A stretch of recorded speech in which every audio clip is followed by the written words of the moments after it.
Welcome to the Wisdom of the Elders. This series of panels was begun by Sonny Oakes about a decade ago to present people who have been in the music profession for many, many years to share their experiences and what they've learned over those many years with others in the community. And Sonny was supposed to be here moderating this panel today. She turned 80 in the end of March. In fact, I went to her birthday party. Unfortunately, she contracted Lyme disease and is not terribly energetic at the moment. She's recovering, and she promises to be at SWRFA, but she really couldn't make the plane trip out here because of the Lyme disease. She asked me to fill in, as did Dallas. I'm a little bit junior for this panel, so you're supposed to be over 70 to be on this panel. I didn't quite make the cut. But I'm here, and I'm delighted to be here, and I'm delighted to be flanked by three gentlemen who have quite a bit of wisdom. I'm not sure Chris is over 70 either. Way. So, Chris no. is. I'm 63. Yeah, well, we're giving him a pass. I'm 69, but I read at a 70-year level. So. Amen.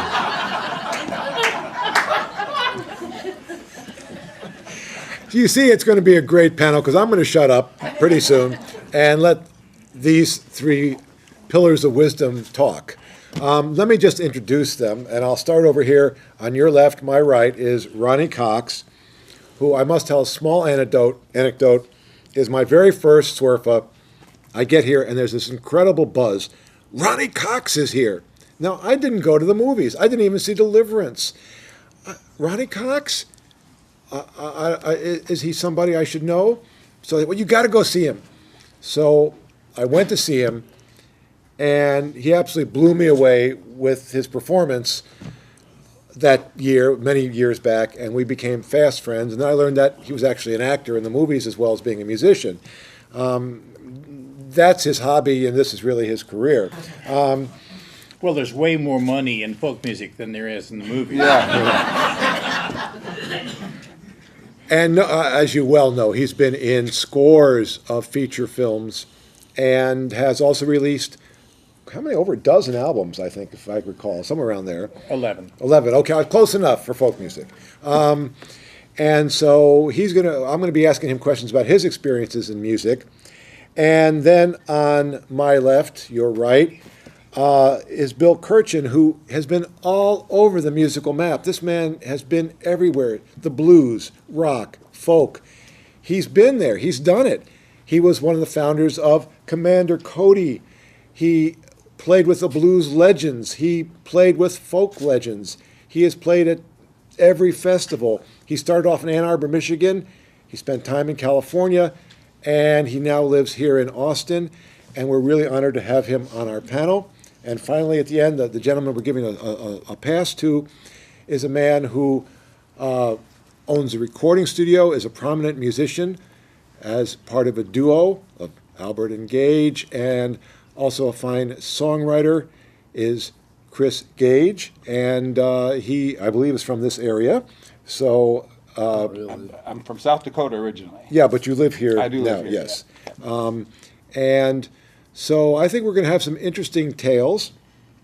And I thought to start the conversation, I'm going to ask each of our panelists, let's go back to when you were 12 years old, and you can state what year that it was if you wish, and what music were you listening to at the age of 12, and how did it affect the music you grew into as an older person? So let's start with Chris. Well, I've actually got a picture of me at 12 years old plugging in my first electric guitar on Christmas morning, a Gibson Melody Maker. Wow. And it was shortly after the Beatles hit Ed Sullivan, so that was really all I was listening to at the time. Was there was something about it. I remember walking past a music store and hearing one of their first singles playing, and there's something about the stick on the cymbal that just turned me on, and I wanted to be in a band from then on. So Beatles were a major influence. At that age, yeah. Bill Kirchen, Well, funny you should say that because that very same year I got my first electric guitar, which was borrowed because I was in a band. I'd been a folk guy before that, banjo and guitar, and I got a Gibson Melody Maker. You're kidding. In 1965-6, right in there, yeah. And had my first band, the Seventh Seal Band. And we were like a folk rock band. But my first music was, that I was already 15 by then. So, or whatever, I don't know how old I was. But anyway, when I was 12, that would have been in 1960. So I did not know, I was a classical trombone player then, in whatever grade you're in at that point, 7th, 6th, 5th, I don't know. But I listened to marching band music. I listened to the golden age of Broadway, Oklahoma every night, my honey lemon. That's the kind of stuff I thrilled to as a kid. And verily, pop music was just seeping through the cracks. I had an next door neighbor who played records, Ricky Nelson records and whatnot. So that was my life then, and it wasn't until a couple years later that I got caught up in the folk scare of the 60s, and then, that's a whole other story. Which we'll get to. We'll get to, right. I'm letting you So, go. Ronnie, When I was 12, let's see, I grew up in a little town in New Mexico, Portales, New Mexico. And most people don't realize this, but in the 50s,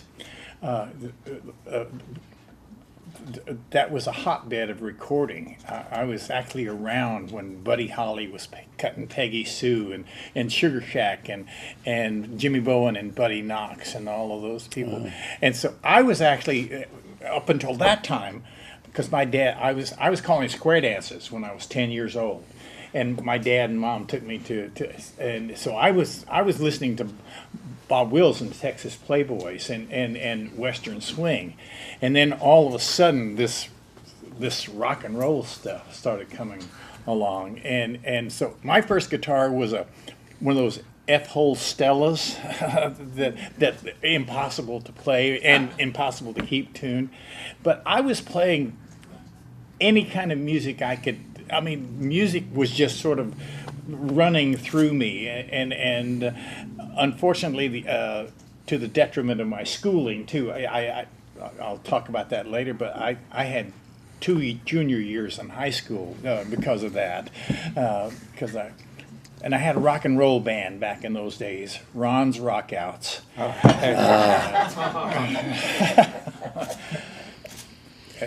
Pretty heavy stuff. so let's continue on this vein. Is that, okay, so when you were entering your teenage years, millions of people in those days picked up the guitar and started making music of various types. Most of them now are dentists and accountants, and they're not making music. They're doing something else and may play in the living room for the fun of it. The three of you ended up making careers from music. So let's start with Chris. What was the pivotal event that you decided that this was something that you were going to pursue as part of your life rather than just as a fun thing to do? I'm not sure I ever made a choice to do it. I think it kind of chose me. All through high school, I'm from a very small town in South Dakota, Pierre, the capital. And by the time I was able to play the electric guitar, I was the best guitar player in town, if even maybe the only guitar player in town. So my choir director at the high school had a weekend lounge band and so when I was 15, I started playing on Main Street upstairs at a whiskey bar, actually with strippers, and it was a 9 to 2 gig I was doing at the age of 15. And I remember I'd go down on the sidewalk and all my friends were dragging Maine, and I was having a cigarette on my way back up to the whiskey bar to play for the station.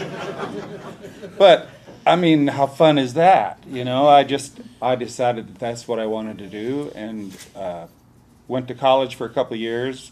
But during a night out, we were at a piano bar, and I was just being a college student, not thinking about playing music, and somebody said, "Hey, our friend Chris can play the piano." And so she got me up.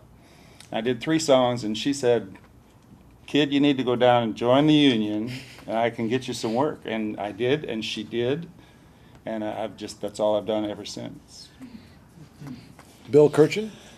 Yeah, like Chris, I never made a decision. I've always been a downstream guy. You know, I got in the boat and it just beached here and, you know, focal lines.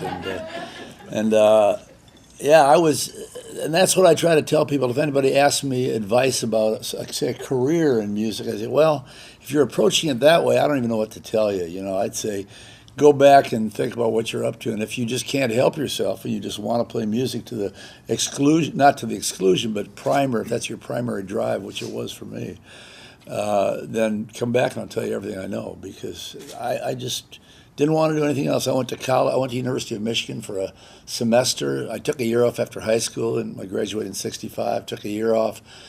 My grade point, my entire University of Michigan grade point, .25. Basically, too stoned to drop out. So, but at that time, I started playing in my first band, and it's just, and I've been lucky enough to be able to make a living pretty much ever since. So. Now, Ronnie's trajectory is a slightly different one because you ended up doing something professionally that wasn't originally music, right? So. Right. My whole life, it's funny you talk about that, Bill, because music was just something that I did no matter what, and I never really kind of considered. I just couldn't imagine life without the music. But I wanted to be an actor ever since I saw The Treasure of Sierra Madre when I was like 12 years old, and I'd been going to these Western movies every Saturday, and I went to see it this day, and at 8 o'clock it was a matinee, and at 8 o'clock that night, my parents finally thought to look for me in the theater because I had not come home. I was still in there watching that movie, and I knew from that moment on that I wanted to be an actor. But all the time I was acting, I was always playing music. When I was struggling as an actor, I was playing in folk clubs and things like that. And I got my first film because I could play. And so it never occurred to me that my true love was the music. I've had a pretty good career through the years, and what I've realized is, as much as I love acting, and I do love acting, I don't love it quite as much as the music, and I can tell you why. With acting, no matter what kind of acting it is, movies, television, plays, you name it, there is and must be that imaginary fourth wall between you and the audience, and especially the kind of music we do. This kind of music that's meant to be shared, and shared almost on the one, that there is a possibility of a profound one-on-one sharing that can take place. And that is an opiate that is undeniable. And so now I won't let any acting work interfere with my famous folk music gigs. That's great. Well put. I want to continue with you on one topic. Because you were already into music when you made your first famous film, and I've read your memoir on that film, and share with everybody the story of why you are not playing guitar on the soundtrack of Deliverance. Yeah, everybody's seen Deliverance, right? I mean, it's a famous piece, and actually, I was hired for the thing because I do play. Now, I'm not a fancy picker like Steve Mandel, who played that piece, but John Boorman, the director, wasn't necessarily interested in making a hit film. He wanted me to play it. He liked the idea that this savant kid was showing up, this totally amateur guitar player. But when we got ready to make the film, to shoot the scene, the kid, Billy Redden, wonderful man, Billy doesn't play the banjo at all. As a matter of fact, that's not even his left hand in the film. If you go back and look at that film, once he sits on the porch swing, he's actually got his arm behind him like this. as tight as he can get it. And there's another little kid that knows something about the banjo that's back there, and they've got the wardrobe shirt on him, and he's doing like this and doing the left hand work, and he's in such an awkward position that there's a crew guy behind him holding him up. Wow. So I have this wonderful side view picture of me, the kid, the other kid, and the crew guy. That's movie magic. And so we did what you guys all know. We matched the playback. And so people ask me if I did play it. Because, see, John Borman wanted to be able to cut to fingers actually playing the right notes. And he couldn't cut to Billy's fingers because those were just sort of made up. We didn't even have real strings on the banjo. They just put rubberized strings on the banjo so that he wouldn't hurt his fingers or anything like that because he wasn't playing. And so John Borman wanted to be able to cut to Steve Mandel, who played the guitar part, taught me the piece note for note. So if you go back and look, I'm playing every note in there. And so, did I play it? Yes. Is that me on the soundtrack? No. Did it cost me about $1 million? Yes.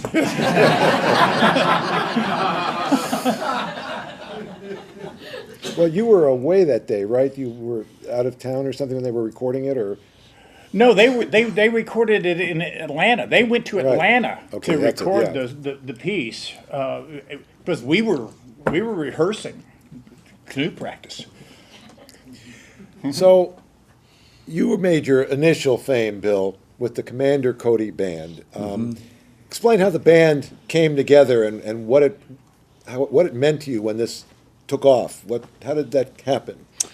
Well, it started in, as many other things do, with no intent or goal in mind. It was an arty town, and some of the people involved with starting that band were at art school. I was a townie, and I'd already kind of drifted away from college, as I mentioned.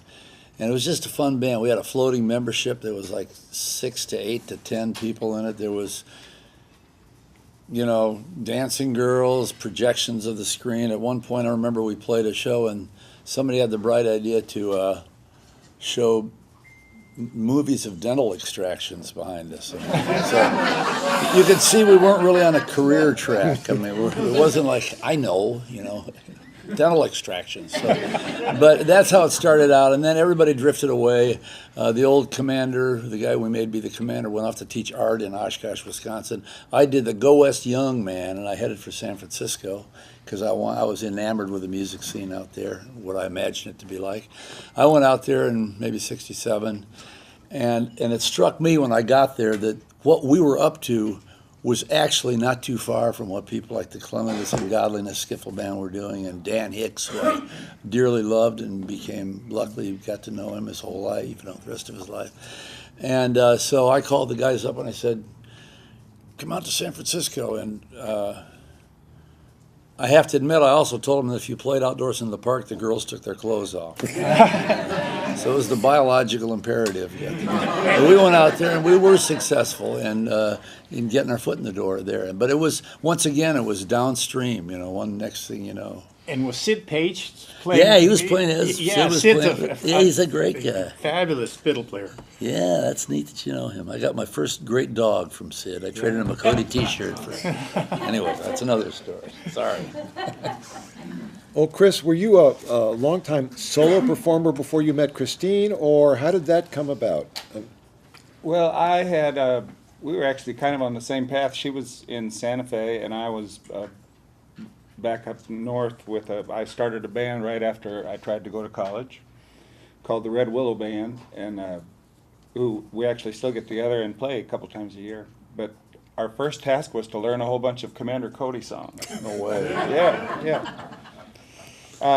So I did that for 8 years, and then a friend of mine, he was a fiddle player and left the band, and somehow he got a notice that Roy Clark and Hee Haw were looking for twin fiddles to join his band. And my friend Kenny, this is something to remember, my friend Kenny, there were dozens of submissions, cassette tapes sent to the Roy Clark office. But his was the only one that said Merry Christmas, and the holidays were coming, and so he got the job. And another friend who I was just talking to last night was the other fiddle player. And so we carried on the Red Willow Band without this fiddle player, and then one night the piano player got upset, and the Roy Clark's piano player said he was going to leave the band, but he wasn't going to give any notice. So he called me up and said, if you think you could take this job in 2 days, I think I can get you this job. And so I fired this little band I had going and ended up on Roy Clark's bus for 8 years. Wow. That was, so there's 2 sets of 8 years. And then I came to Austin after all of that and met Christine Albert, my wife, at a rehearsal because she hired me out of the union directory. So that's why I say I'll be a musician's union man for life.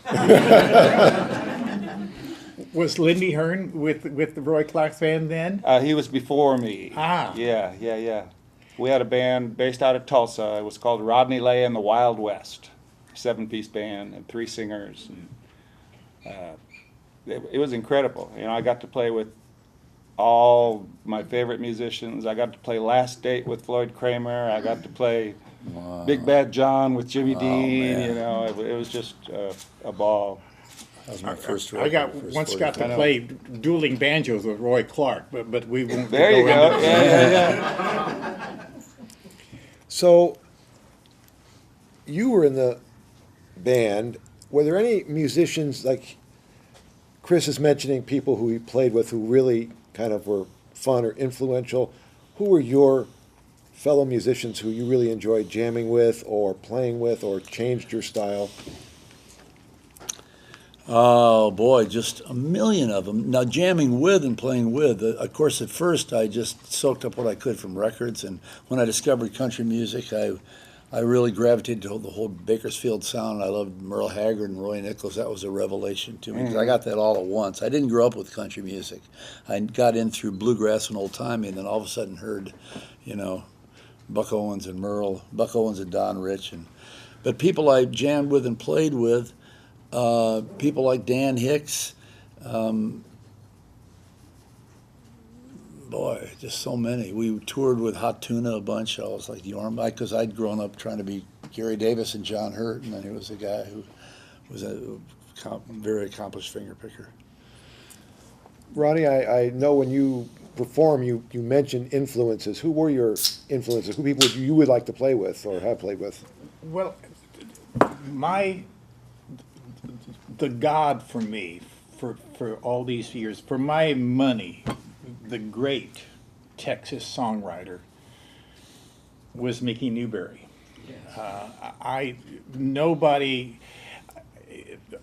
For years, I never wrote a song until I was over 50 years old.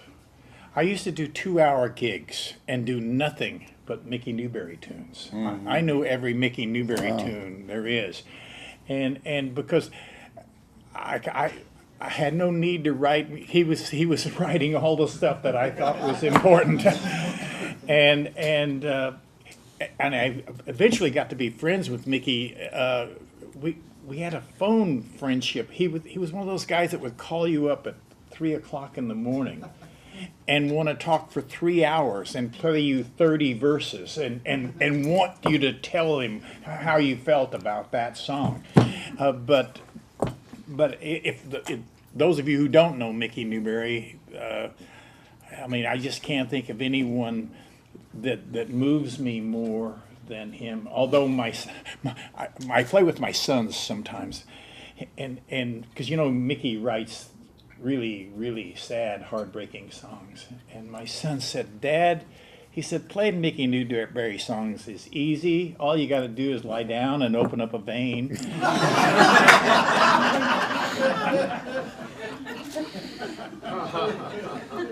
I've heard that said about Townes Van Zandt, too. So. Speaking of influences and songwriters, how is the balance in your life between being a songwriter, let's go back to Chris, being a songwriter and doing covers? How do you choose what to present? I've ended up being more of a cover guy as the older I've got. I play lots of gigs. A lot of you have seen me at Don's Depot on Monday nights. I've been there for 22 years.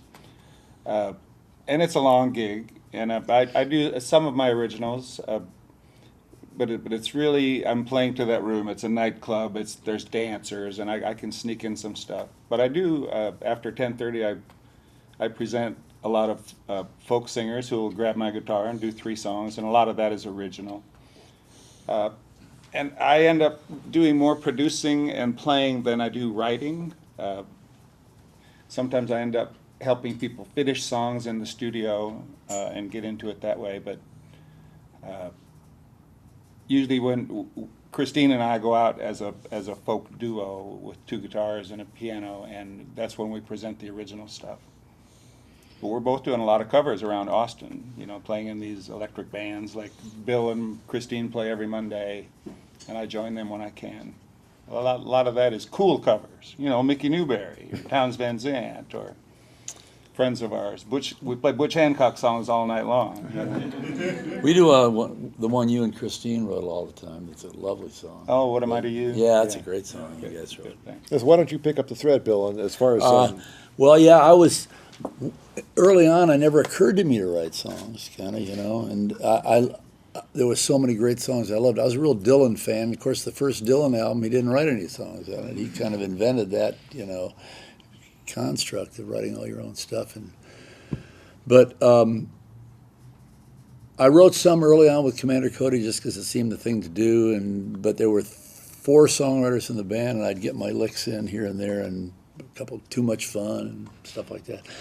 And then I would have been happy just singing Bob Dylan and Merle Haggard songs. Yeah. That I would have been just fine. Like, thank you, my plate's full. I got all the inspiration I needed. But then eventually recording on my own, I realized I needed to in order to keep doing what I was doing. And then again, I found if you write your own song, nobody can say you're doing it wrong. That's another nice thing. Secondly, if that song needs to change at a given point, I don't want to change any. I'm not going to go make up new words to Mama Tried. That's no good, But if my own song needs to grow or change, then it can. So now I enjoy it, and it's still difficult for me. I still have to put I got a CD coming. I got to write a bunch of songs. It doesn't just. I'm not compelled to tell you how I feel. More I have to go. Okay, right. What can I do? I don't have a burning drive, and some people do, and I admire that. That's why I've hosted some open mics, and I see people get up, and I think, this person needs to be on this stage, either to do their song or just to say something. And I feel that I love to be on that stage, but I don't have that drive to, listen to me. I guess I do, but not. The world needed I'm Down to Seeds and Stems again. I didn't write it. Damn it. I wish I had. I thought you wrote that. No, I didn't. I still sing it, though. I'm a big believer in cover songs because I think oftentimes, and I would encourage, because I know a lot of songwriters who sort of adamantly said, no, I'm just going to do my own stuff. And oftentimes as songwriters, we all know this, you've gotten your creative angst out by writing the song. And I'm a big believer in the interpretive artists too, coming from the world of theater and from movies. And oftentimes, for instance, Bob Dylan can do his songs great, but there's some people that can do them equally as great and bring whole different things to that. This guy right here. And so I'm a huge, and I would encourage all of us to do more covers because I just think that's, first of all, that's how the music gets around. Yeah. I suppose I shouldn't interject my own opinion here, but I think as a radio guy, I'd have to agree with that if you can do a great cover and reinvent somebody else's song, you should do that, not insist on just performing your own songs. I think covers are really important. But I was going to ask, especially these 2 panel members, do you feel that sometimes you're forced to write because of the economic issues, because the songwriter gets the royalties, not the performer? And if you have a hit song, or your CDs are selling well, but you're the composer, you have a better stream of income coming in. For me, it really hasn't proven to be all that true, but that is the way it works. Well, sorry. No, I've never had the kind of monetary results from a composition. Yeah, there is sort of a compelling reason, but for me, it isn't the dollar figure, because I think that train has sailed. And certainly I was never in that world writing hit country songs. I was writing niche material, and so I've made dozens of mailbox dollars, but not the big. But I bought The streaming pennies. Yeah. right. But now it's so. But I have felt obligated. I have felt that need to do it other than a personal drive, just because it's expected of me. It's expected of me to do it. So I don't exactly know why. Which leads to this question, is that all of you are on the, I don't know if you actually ever recorded an LP, but, because your career started sort of at the beginning of the CD thing, but. Right. But you two go way back to when there was vinyl, and then you went to CDs. And now the whole paradigm is shifting away from people who own or go out and buy your recordings to people who get them for more or less free on the internet. Right. And how is this affecting your careers? How is this affecting your whole production of music? Is there an effect of not being able to sell product and to own your art? How's that affecting you? Well, I think luckily the folk world that we travel in, those people are still buying CDs, and they want a new CD, and we tend to stay in a 5-state area, and we've got 10 CDs on the table, and most of our audience has all of them. So that's when it's time to make a new CD. But one thing that's helped, as a studio owner, one thing that's really helped the musician is the GoFundMe kind of things. People all of a sudden, and as a studio owner, my business picked back up because people have a budget again. Right. They can go to their fans, and they can raise the money, and they can come to me and make a record. And it's actually very prolific that way. People are making records, and I don't know if they're selling many. I don't know how that's working, but everybody's got to have a product, and you got to have a video to attach to it these days, because we're all clicking on Facebook videos all day long. Bill? I still make records. I mean, CDs. I don't bother to do vinyl now. Whether or not it's coming back, I don't know. But in my world, CDs are fine. And still, as Chris mentioned, people do buy them. And I've often wondered, when I sell CDs at the merch table after a gig, actually how many get listened to. I'm not even positive. I know that people buy them for a variety of reasons, to have it and take it home as a souvenir, to get it autographed. Many times someone wants to tell me of a story they remember doing something with me back in the 70s, and that's their opportunity to do it. I don't demand they buy a CD, but that's how they do it. And I think also just to show support for the artist, to say thank you, and here's a gratuity almost. Mm-hmm. So, and I'm on Red House Records out of Minneapolis and Proper Records out of England, and I still sell them at gigs. And so I'm going to coast on the old version. And what's going on with the whole streaming business, I really don't know. And I know that the two record companies I've involved with have to deal with that, but it hasn't really changed, like you said, it hasn't really changed my life that much. But I know the next generation, of course, it will. Yeah, I think there's definitely a divide that people over 40 still tend to buy CDs, and people under 40 are more likely to want to download music. So that's fair enough. It's well, whatever. Yeah, get it online. Download. At least the artist still gets paid. I want to go to Ronnie. So you didn't actually get to play the actual soundtrack in Deliverance, but have there been any films where they actually allowed you to perform and it was you on the soundtrack? Funny you should ask. I just did a movie, a little television movie with Willie Nelson. Who's he? Yeah. This was a series. Did any of you ever see the original Pure Country with George Strait? Mm-hmm. Yeah. Well, they now have made 3 of those television movies. The Pure Country with George Strait, and then I don't know who did the second one, but we just did the third one, Pure Country, Pure Heart, and it's a wonderful little family movie, and generally when you hear family, then you say, okay, I'll go sleep while the kids watch this. This really is a wonderful little movie, and they called me up, and they wanted me to be in the show, but they wanted me to do one of my songs in the movie. It's actually a song I wrote about my home state in New Mexico, a little town called Silver City. And here's the thing, and I didn't know this beforehand. They found a song on one of my albums, and they said, this is the one we want to use in the movie. And they didn't want to pay to re-record it, obviously. So I said, okay, you can use that. But they said, but we want it faster than this. And they now have a program that you can speed up this without changing the key, without changing the pitch. I didn't know that they could do this. And not only that, by having, does everybody know what the stems are? The stems are all of the tracks that are already EQ'd individually. So they have all the stems that they can speed up, because this song that I was supposed to be doing, it was supposed to be a live show. So they hired fake backup musicians and fake harmony singers, and they were acting like they were playing, and we were playing the track, but they dropped out my vocal, Nice. and I did my vocal live so I just didn't even realize what the state of the art was for that. So yes, I got to sing a song in one of my movies. Cool. One other question for Chris.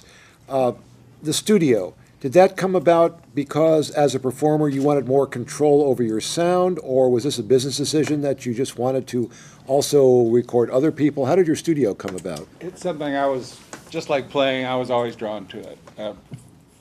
From when I was a kid, I would have 2 cassette players, and I would play and sing into one, and then play that through the speakers and play along with that into the second one, back to the point where it got so hissy you couldn't hear anything.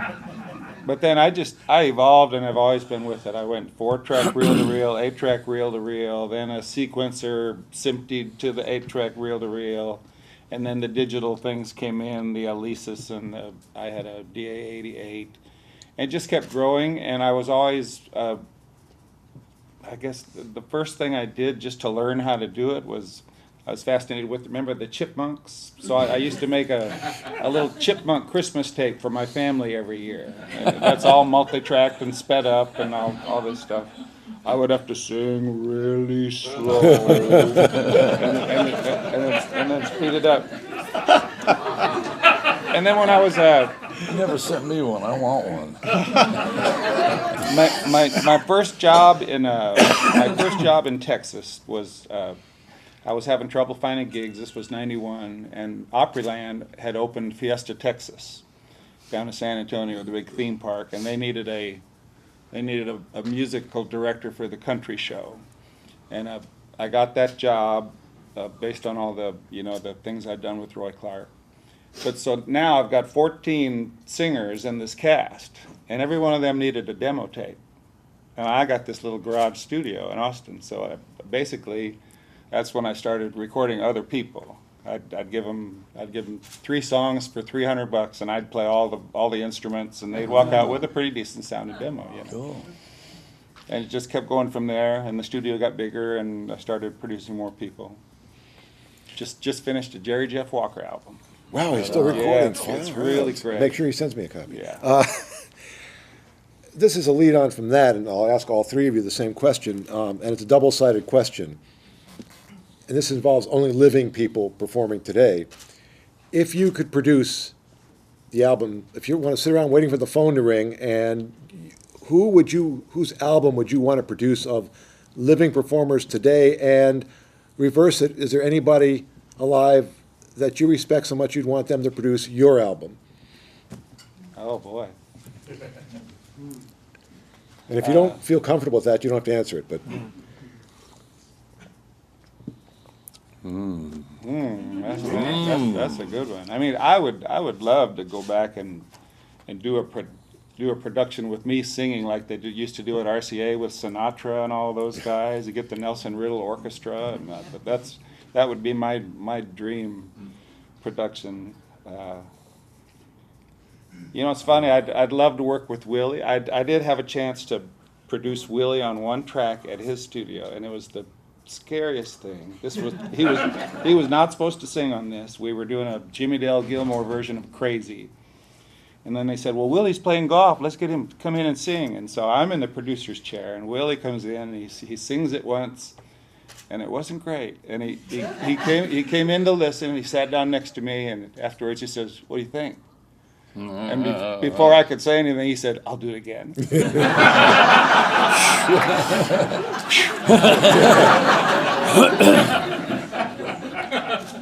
I'd love to produce Bill Kirchen, actually. Whoa. That'd be fun. I'd love it if you did it. Yeah. Well, okay, sign the deal right here. So, Bill, would you have any? I was trying to think when you said that. First thing I thought Bob Dylan, then my mind followed through, and I'm like, no, that will never work. But A, he doesn't need a producer. B, the more you hear about him, the more you think maybe we'll just leave it at arm's length. I'm such a fan, I don't mean just he's his own guy. But then it reminds me, when you said Jimmy Dale Gilmore, I thought, man, I'd love to make a Jimmy Dale Gilmore record, do a real Texas country record with him. I just did a bunch of duet stuff with him, and I just love the way he sings. And he's told me once he thinks he was heavily influenced by Slim Whitman. Oh, that's right. Here's where you get that beautiful high warble. But yeah, people produce me. Chris Gage would be great. Somebody called Jimmy Dale a cross between Willie Nelson and Kermit the Frog. The first time I heard him, my wife really liked him, and we went and she had cassettes by him, and I thought, that is too weird. I don't like this. And then I went to see him at the Birch Room in D.C., and the minute I saw him sing live, I loved him. Yeah. It went from 0 to 60 in 1 minute to see this guy up there singing. That's it. So that's a whole nother subject, but that's why I love live performing so much. It's something you do not. I love listening on the radio and records and stuff, but there's something about seeing someone live doing their own stuff that's incomparable. Absolutely. I'm embarrassed to say this now, but where I grew up in Portales, New Mexico, is only 19 miles south of Clovis, New Mexico. I was actually around when Jimmy Dale Gilmore and Buddy Holly and those guys were playing. I was recording at that studio. I was unimpressed with those guys. Yeah. I was a snotty-nosed high school kids, and I heard them singing, and I was listening to Johnny Cash and to Elvis and to those guys, and it's only after the fact. Yeah. That I've come to love, and I'm like you. When I first heard them, Right. it was like this was not impressive to me. And then the more you do hear them, you say, "Holy crap! Yeah. This is where it is." So, Is there anyone who you'd like to have produce one of your albums? well, yes, one of my favorite, Richard Thompson. Oh, yeah. Richard Thompson it just has a something about his music is I can't. I mean, Jack Williams is one of my favorite performers in the world, and he has produced one of my albums. But if I wanted to even take a step up from that, it would be Richard Thompson.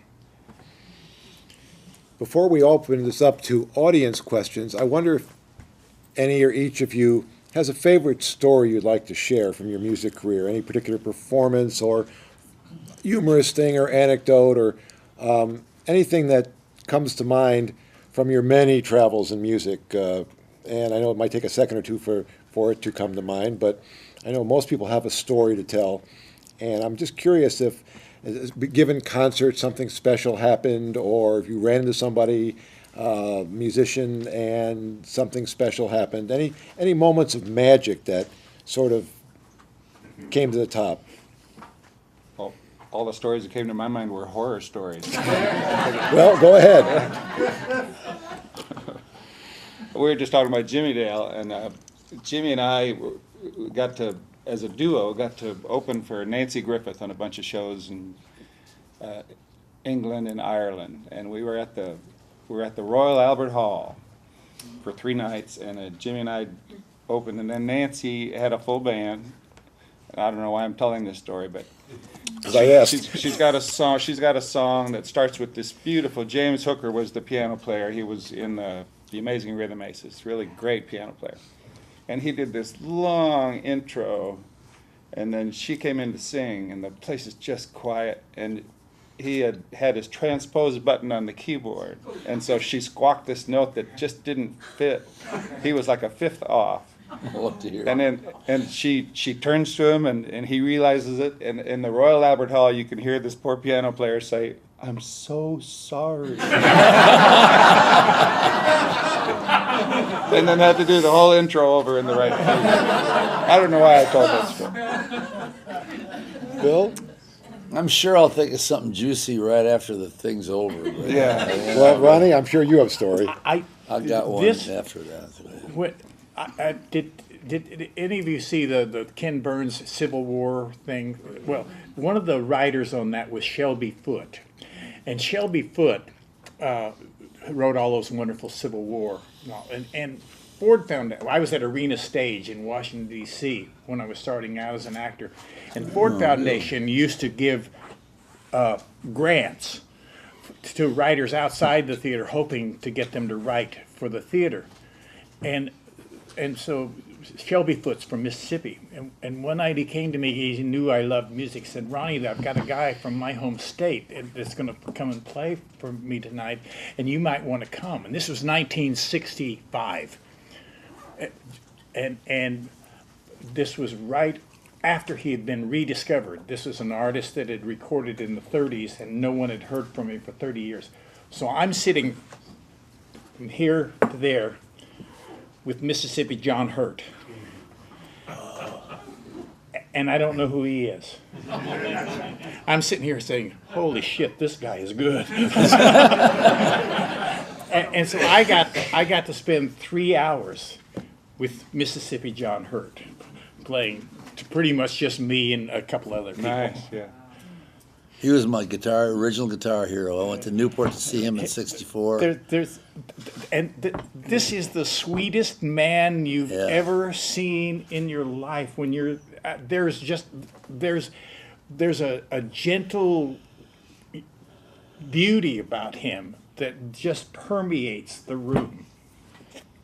Well, I'll make that my story. When I just was learning guitar, I'd been playing banjo from the Pete Seeger How to Play the 5-String Banjo book and record combo, and then I got a guitar. I got a Harmony Sovereign, which was for $85, the best guitar you could get in '65. No, actually I didn't have a guitar yet, but I was enamored with John Hurt. So they were playing me in Ann Arbor the 1963 Blues at Newport album, and he was on it. So I hitchhiked to Newport in 1964 to the folk festival. And there was my hero, Mississippi John Hurt. And back then, you could see many of the concerts had no more people than this in them on a hillside.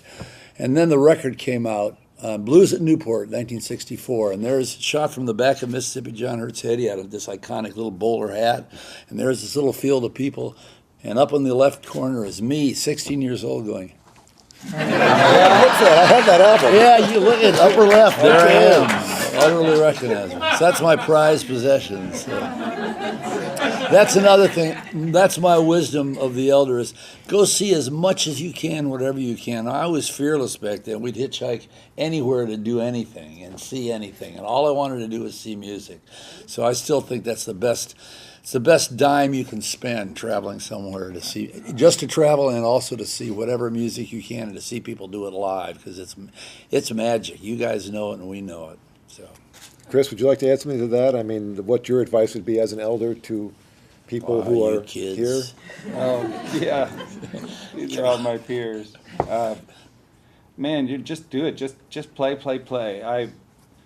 I'm real lucky to get to play with a lot of musicians. I'm always inviting people to come play with me at my gigs. In fact, you're all invited. Do it. It's the best gig in Austin. And we've kind of turned that into a little cottage industry now. Christine and I both have weekly shows at the backstage at El Mercado, and and they're all a special guest. It's like kind of a format we have Yeah. now. Is and we're always on the phone booking another musician, and it's because we really feed off of that, playing with new people all the time, and between the two of us, we play with somebody new every it's Monday so great. or every Wednesday. It's fantastic. And I know you're doing it already. Just play with people. I think you learn so much, and play with people that are better than you. Right. I've got this. Easy to do, too. Do it every day. I've got this church gig at Riverbend Church every Sunday morning, and I'm on acoustic guitar, and everyone behind me is a jazz professor at UT. 4 guys, all have offices at UT. And man, I learn something every Sunday. Ronnie? I'm with you. The more you can do, because here's the thing. I have a lot of times people, young musicians, come to me, and this sounds negative at first, but in the end it's not, because music will always be a part of our lives. But if you want to do it as a profession, and then all of a sudden, that's what people want to know, how you do it and there's no way to make it in this profession. Everybody has to make up their own way. So there is no way to do it. And since it is so rife with rejection, I always tell young people, young players, that if you can think of anything in the world that would be fulfilling to you as a profession, then do that. Go and do that. But the caveat to that is, if you can't think of anything in the world, then don't let anybody talk you out of it. Yeah. That's cool. No matter what happens, because we all have to validate our own passports, and so your chops aren't so good right now. You keep working at it, because the way you learn is by doing it, and you do it, and you do it, and you do it, and you give as much of yourself as you can, because that's what the audience wants. The audience wants you. They don't want some cardboard cutout that you're pretending is you. They want you. That's my advice. 10-4. And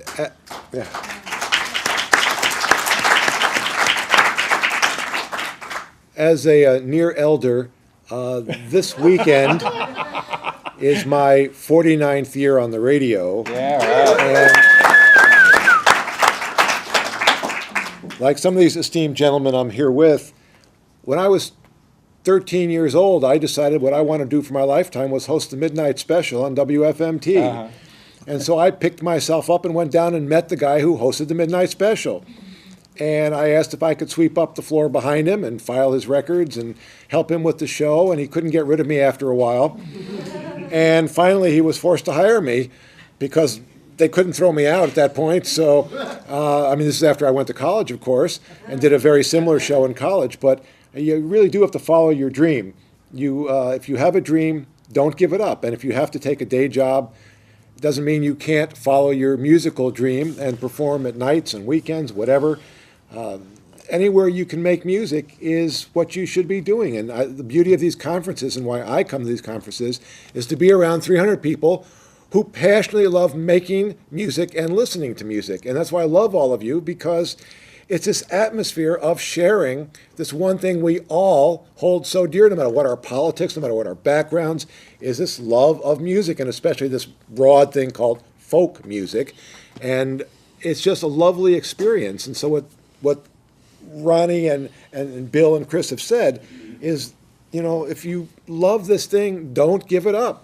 Do what you do. And if you sing for your neighbors, if you sing for your church, if you sing for 500 people in a concert, it's what you should be doing. And I just think that's really important. And I will be happy to open up the floor to any questions of our panelists. If you have any particular questions for anybody, we'll be delighted to take them. Yes?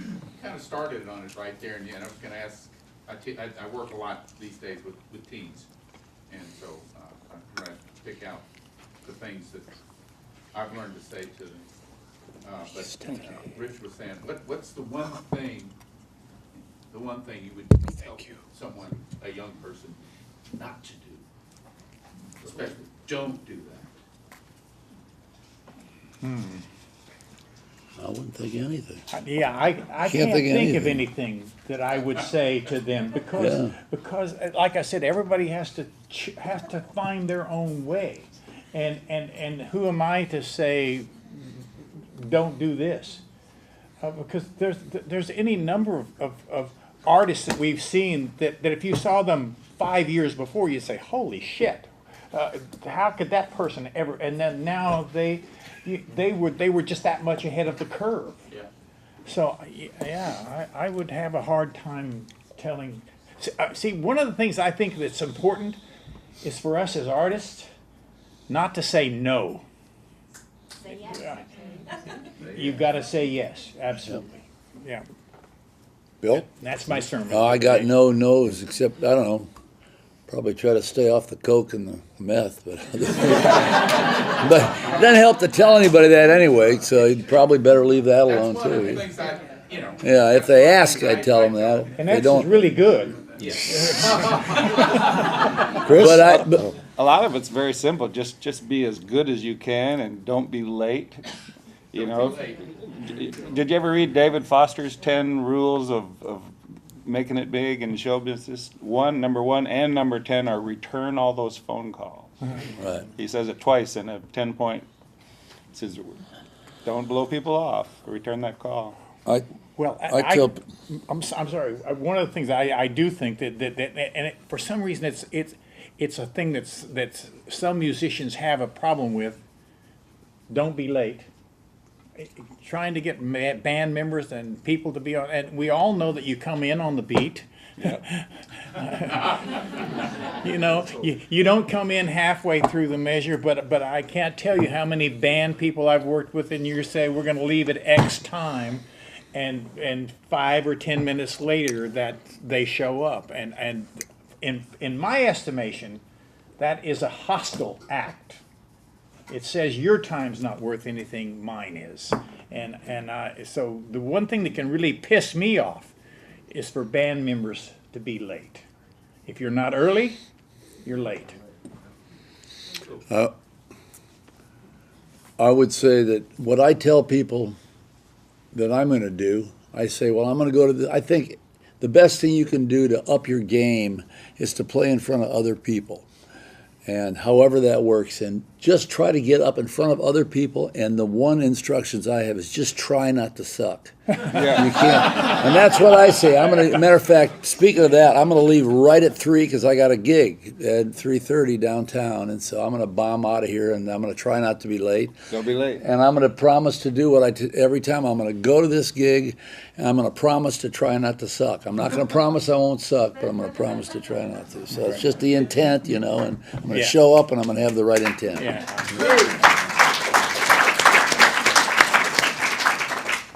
Yes. Well, I recently heard, and I don't know how recent it was, but with Joni Mitchell, who was one of my influences, and she said, she doesn't listen to her music, and if she listens to it, she'll think things like, well, why did I do that there? She would say to herself, why didn't you do that, or why?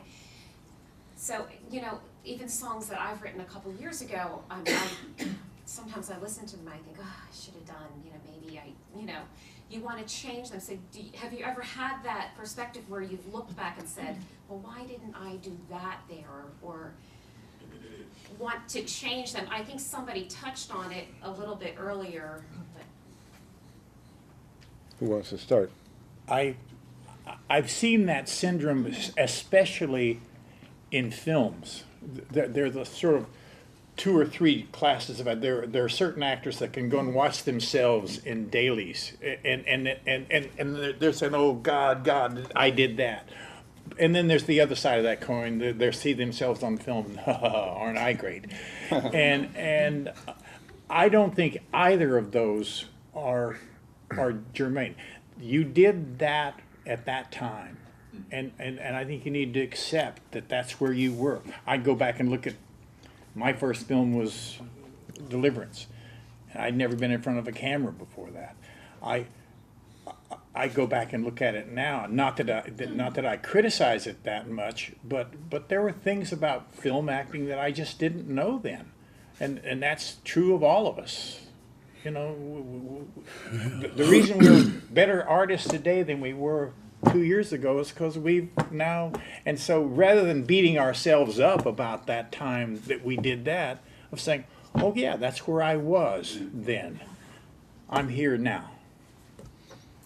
And without beating yourself up, I think that's one of the great things about music, because I feel I'm 69 and I feel like maybe just this year I will have thought, oh yeah, that's what I'm supposed to do. You know, I'm supposed to sing, really, and go, oh, but it's okay because I it's get it music. now. Right? The patient won't die. You know, he didn't die. He just I've got tennis shoes older than you. I try to tend, especially recordings, I tend to think of them as snapshots.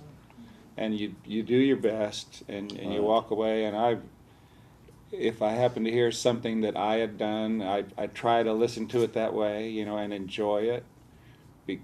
And I try to, my studio clients, I encourage them to, like, I worked all day with a guy, I won't say his name, but I helped him get this perfect solo, and at the end of the day he said, well, it'll work for now. I said, well, hello.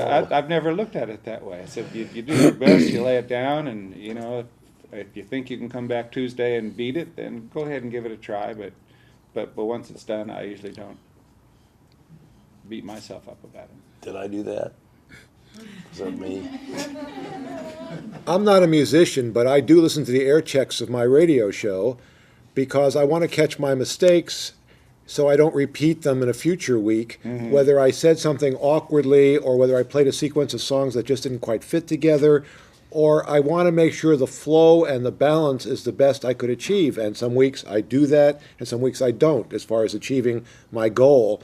And by listening to the show, I can try to improve for future weeks by listening to mistakes or misjudgments I have made on an existing show. So in my case, I do like to critique myself and see if I can move forward from that point. So that's just my attitude. Sir.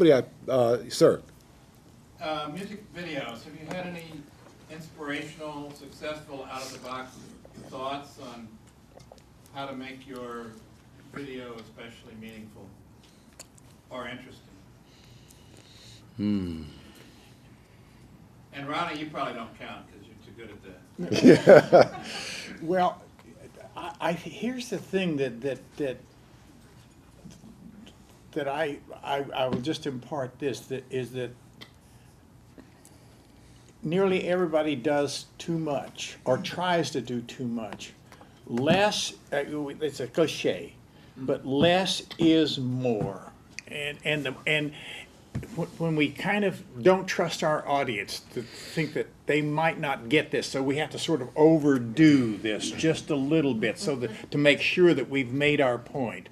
And that's just not trusting the audience. That's they get it. And so like I said before, the audience wants you. And the more unvarnished you that they get, just as simply as you. Now, the hardest thing in the world to achieve is simplicity, because when we're trying to protect our image, and so we can't just be simple. It's in a little way, it's like being naked up there, and so you have to accept that this is what it is, and I'm going to do this as simply as possible.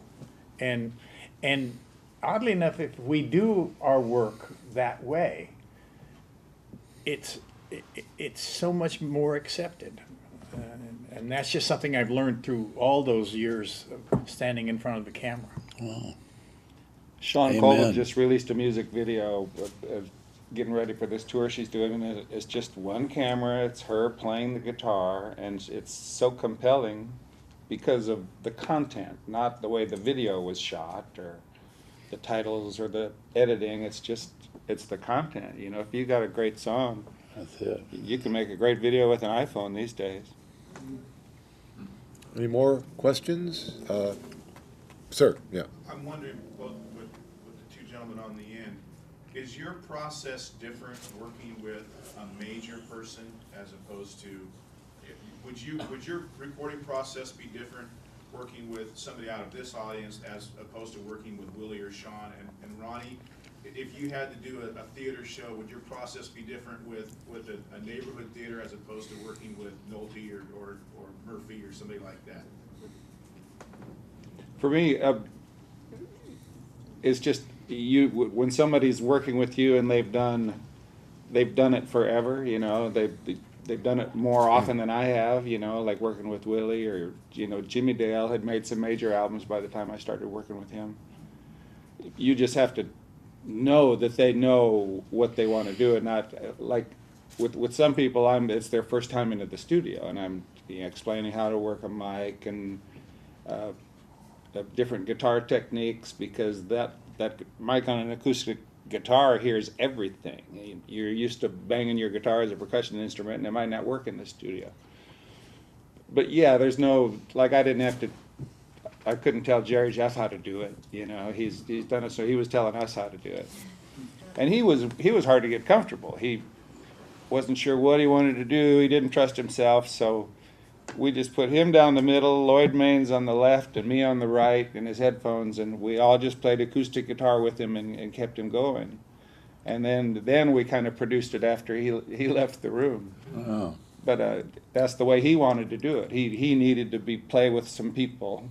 And at some point he said, "Turn you guys down." And we said, "No, that's why we're here."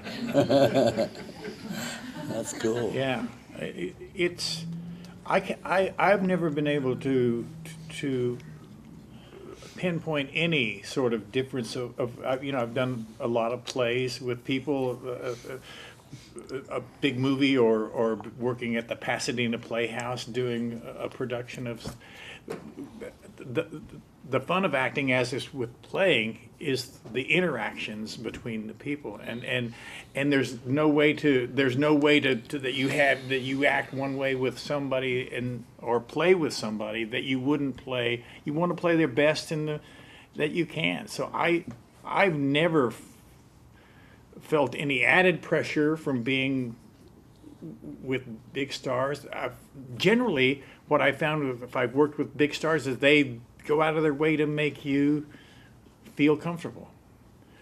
And just as if I were the bigger star, it would be my job to make that person feel more comfortable.